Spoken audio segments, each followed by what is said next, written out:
पंढरपुरात सरत्या वर्षाला निरोप आणि नवीन वर्षाचे स्वागत रक्तदान व नेत्र तपासणी शिबिरासारख्या विधायक उपक्रमाने करण्यात आले। आदित्य फत्तेपूरकर व श्याम गोगाव मित्र परिवार आणि NIT ग्रुप यांच्या संयुक्त विद्यमाने गेल्या 19 वर्षापासून 31 डिसेंबरला रक्तदान शिबिराचे आयोजन केले जाते। या शिबिराचे उद्घाटन मनसे नेते दिलीप धोत्रे आणि माजी उपनगराध्यक्ष तथा मर्चंट बँकेचे माजी चेअरमन नागेश भोसले यांच्या हस्ते करण्यात आले।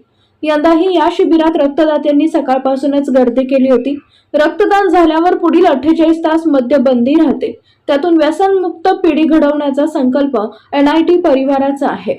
यावेळी या रक्तदान शिबिरात सुमारे 200 लोकांनी रक्तदान केले, तर 150च्या आसपास लोकांनी आपली नेत्र तपासणी करून घेतली।